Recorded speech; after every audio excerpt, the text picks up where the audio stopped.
মই আজি আপোনালোকৰ মাজলৈ আকৌ আহিলোঁ এটা নতুন ৰেচিপি লৈ ভাত কেৰেলাৰ চব্জি। ভাত কেৰেলা আমাৰ ঘৰত আচলতে বাৰীত বহুত বেছি লাগিছিলে, সেয়ে ভাবিলোঁ মই ভাত কেৰেলাৰ চব্জি এখন আপোনালোকক দেখুৱাওঁ মইনো কেনেকৈ বনালোঁ। ইয়াৰ কাৰণে মই ল'লোঁ 4-5টামান মিডিয়াম চাইজৰ ভাত কেৰেলাখিনি আচলতে খুব কোমলীয়া ভাত কেৰেলা, দেখাত অলপমান ৰঙচুৱা পৰিলেও ভাত কেৰেলাকেইটা বহুত কোমলীয়া। ইয়াতে মই ভাত কেৰেলা 4-5টামান ভাত কেৰেলা লৈছোঁ, যিকেইটা মই ধুই টুকুৰা টুকুৰকৈ কাটি লৈছোঁ। আৰু ইয়াৰ কাৰণে মোক লাগিব ভাত কেৰেলা, আলু, দুখিলা তেজপাত, 2টা মিডিয়াম চাইজৰ পিঁয়াজ মিহিকৈ কাটি লৈছোঁ, আদা আৰু নহৰু মই বটি লৈছোঁ, ½ টিস্পুন পাঁচফোৰণ, 3টা জলকীয়া লৈছোঁ, জলকীয়াও আমাৰ ঘৰৰ বাৰীতে লগা। আৰু ইয়াত মই শুকান মছলাখিনিৰ ভিতৰত লৈছোঁ 1 চামুচ হালধি, 1 চামুচ জিৰা গুড়ি, 1 চামুচ ধনিয়া গুড়ি আৰু 1 চামুচ কাশ্মীৰী ৰেড চিলি আৰু 2টা সৰু চাইজৰ বিলাহী মই মিহিকৈ কাটি লৈছোঁ।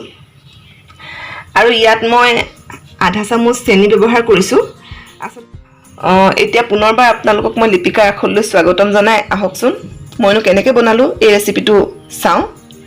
আৰু আপোনালোকে ৰেচিপিটো শেষলৈকে চাব, কাৰণটো জানেই, কাৰণ মই ৰেচিপিটোৰ শেষত আজিও আগবঢ়াম এটা বিউটি টিপছ। গতিকে আহকচোন চাওঁ আমিনো কেনেকৈ বনালোঁ। আমি কেৰাহীখন গেছটো পাতি কেৰাহীখন দি ল'লোঁ। ইয়াত কেৰাহীখন মই অলপ আগতে গৰম হ'বলৈ দি দিছিলোঁ। এতিয়া আমি ইয়াত মিঠাতেল দিম। আচলতে এইটো ৰেচিপি মিঠাতেলত বনালে বেছি ভাল লাগে, সেইকাৰণে আপোনালোকেও চেষ্টা কৰিব যাতে মিঠাতেলতে বনাব পাৰে। এতিয়া মই প্ৰথম ইয়াত আলুখিনি ফ্ৰাই কৰি ল'ম। তেলখিনি মোৰ গৰম হৈ গৈছিলে।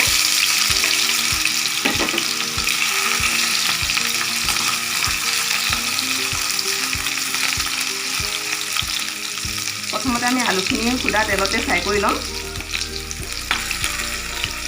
তাৰপিছত আমি একে প্ৰচেছেদি ভাত কেৰেলাখিনিও ফ্ৰাই কৰি ল'ম।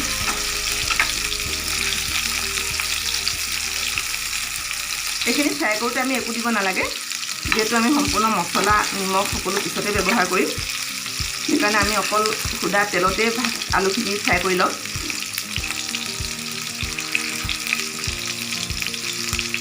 ভাত কেৰেলা আৰু আলু একেলগে দিও ফ্ৰাই কৰিব পাৰি, কিন্তু অসুবিধাটো হয় ভাত কেৰেলাৰ পৰা অলপমান পানী ওলায়, আৰু পানী ওলালে আলুখিনিৰ লগত ফ্ৰাই হওঁতে অকণমান দিগদাৰী হয়।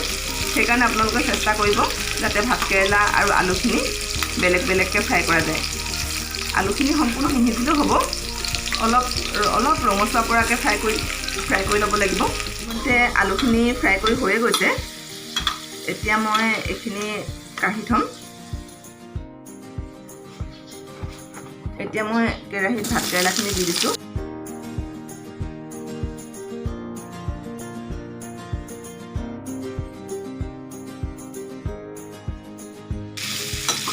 ভাত কেৰেলাখিনিও আলুখিনিৰ নিচিনাকৈ অলপ সময় ফ্ৰাই কৰি ল'ব লাগিব।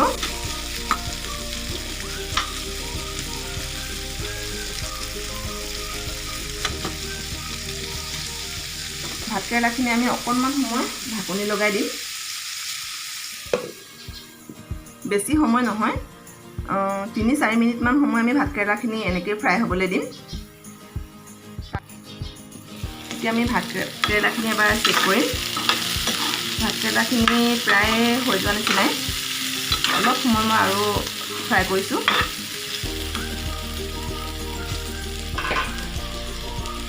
আপোনালোকে লক্ষ্য কৰিব ভাত কেৰেলাখিনি গাৰ পৰা যাতে পানীখিনি নোহোৱা হয়। এইটো পৰ্যায়ত আপুনি গেছৰ ফ্লেমটো অলপমান বঢ়াই দিব, নহ'লে আমি ফ্ৰাই কৰাখিনি মিডিয়াম ফ্লেমতে ফ্ৰাই কৰিছিলোঁ। প্ৰায় মোৰ ভাত কেৰেলাখিনি হৈ গৈছে।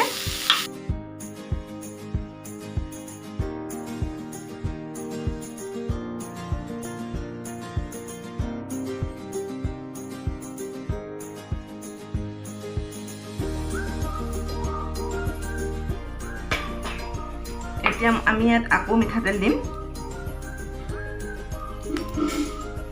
ইয়াত মই দুখিলা তেজপাত দিলোঁ,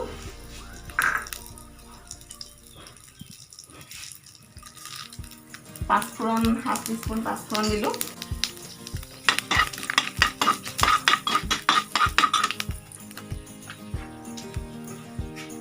এতিয়া ইয়াতে মই কাটি ৰখা পিঁয়াজখিনি দি দিলোঁ।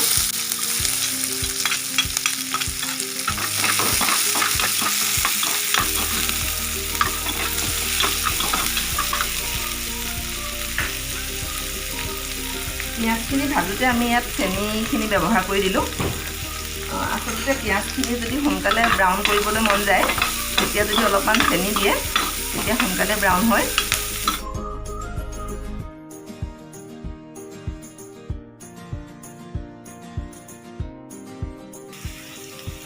এতিয়া আমি ইয়াত আদা নহৰু পেষ্টখিনি ব্যৱহাৰ কৰিছোঁ। মই 1 টিস্পুনে আদা নহৰু ব্যৱহাৰ কৰিছোঁ আৰু যিকেইটা জলকীয়া আছিলে জলকীয়াকেইটা মই ইয়াত দি দিলোঁ।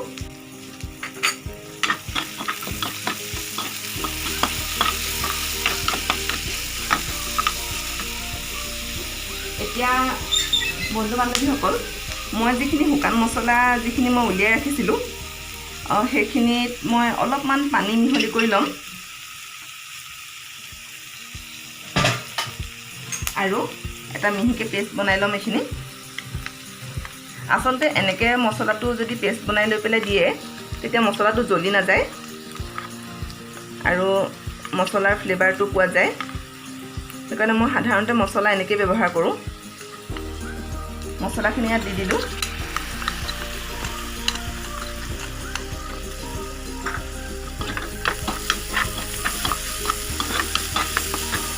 অকণমান ভাজি লৈছোঁ মছলাখিনি।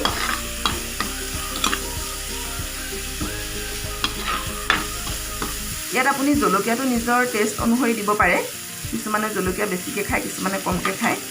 আপুনি যদি জলকীয়া বেছিকৈ খাব বিচাৰে তেতিয়াহ'লে কাশ্মীৰী ৰেড চিলি সলনি আপোনালোকে তিখালাল যিটো ৰেড চিলি আছে সেইটো ব্যৱহাৰ কৰিব পাৰে, কিন্তু মই ইয়াত কাশ্মীৰী ৰেড চিলি ব্যৱহাৰ কৰিছোঁ।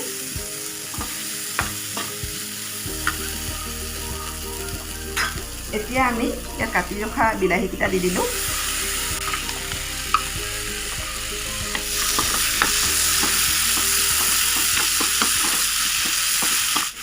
এতিয়া ফ্লেমটো মিডিয়াম কৰি মই অলপ সময় ঢাকনি মাৰি দিছোঁ যাতে বিলাহীখিনি সিজি গলি যায়।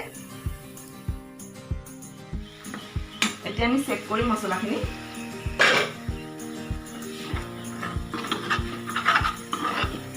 মছলাখিনিয়ে তেল এৰিবলৈ আৰম্ভ কৰিছে, তাৰমানে মছলাখিনি মোৰ হৈ গৈছে।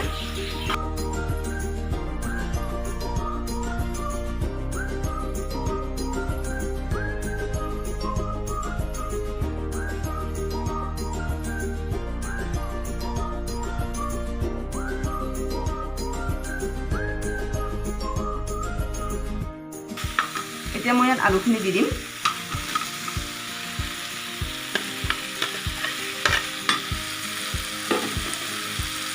আৰু যিখিনি ভাতকেৰেলা আছিলে সেইখিনিও দি দিম।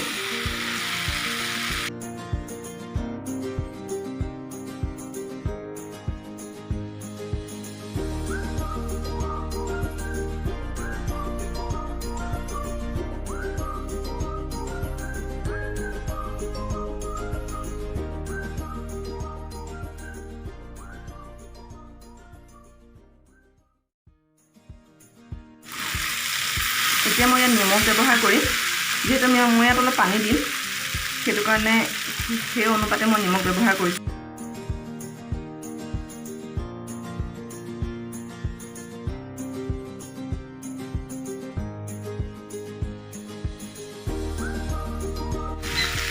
এতিয়া মই ইয়াত পানী দিম।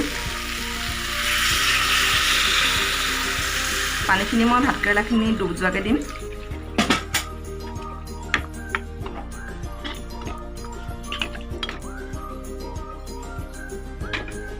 প্ৰথমতে মই হাই ফ্লেমত, তাৰপিছত যেতিয়া উতলিব ফ্লেমটো মিডিয়াম কৰি দিম। এতিয়া এইখিনি উতলিবলৈ বাট চাব লাগিব। 5 মিনিটমান সময় মোৰ হৈ গ'ল। এতিয়া লাহেকৈ চব্জিখিনি ঘন হৈ আহিছে।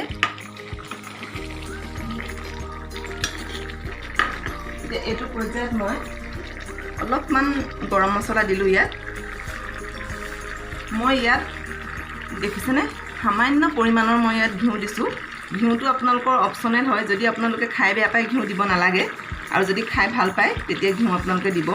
ঘিউ দিলে আঞ্জাখনৰ সোৱাদটো অলপমান বেছি ভাল হৈ যায়, এটা সুন্দৰ গোন্ধ আহে, সেইকাৰণে মই ঘিউ দিছোঁ। মই ঘিউ ব্যৱহাৰ কৰোঁ, যদিও বহুত বেছি ঘিউ ব্যৱহাৰ নকৰোঁ মই, কাৰণ সকলোৱে ঘিউটো ভাল নাপায়।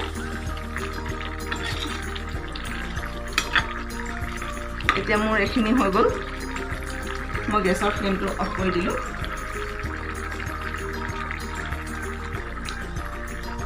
আপোনালোকে এই ভাতকেৰেলাৰ আঞ্জাখন ৰুটি হওক, ভাতৰ লগত হওক, গৰমে গৰমে খাই চাবচোন। আপোনালোকে ৰেচিপিটো খাই মোক জনাব কেনেকুৱা পালে, আৰু যদি ভাল পায় তেতিয়াহ'লে শ্বেয়াৰ কৰিব, লাইক কৰিব, কমেণ্ট কৰিব। আপোনালোকৰ লাইক আৰু কমেণ্টে মোৰ কাৰণে আশীৰ্বাদ স্বৰূপ। শেষত আপোনালোকক মই আজি মোৰ নতুন বিউটি টিপছটো আগবঢ়াম। আমাৰ স্কিনৰ কাৰণে স্ক্ৰাবটো হৈছে খুবেই দৰকাৰী। সদায় আমি বিউটি পাৰ্লাৰত গৈ পেলাই স্ক্ৰাব কৰাটো আমাৰ সম্ভৱ নহ'বও পাৰে, সেয়েহে আপোনালোকে নেমুটো ব্যৱহাৰ কৰা যায় ঘৰত আমি খোৱাৰ কাৰণে। আমি 1 চামুচ নেমু ৰসৰ লগত 1 চামুচ চেনি মিহলি কৰি সেইখিনি আমি স্কিনত স্ক্ৰাব হিচাপে ব্যৱহাৰ কৰিব পাৰোঁ। আৰু নহ'লে আমি যদি অ'টছ যদি ঘৰত আছে, অ'টছটো আমি মিহিকৈ পিচি সেইখিনি আপুনি গোলাপ জল নাইবা পানীৰ লগত মিক্স কৰিও স্ক্ৰাব হিচাপে আমি ব্যৱহাৰ কৰিব পাৰোঁ। এইটো এটা ঘৰুৱা সমাধান। গতিকে আপোনালোকে কেতিয়াবা যদি বিউটি পাৰ্লাৰলৈ যোৱাৰ অসুবিধা হয় তেতিয়া তেনেকৈ স্ক্ৰাব কৰি চাবচোন, নিশ্চয় সুফল পাব। ধন্যবাদ।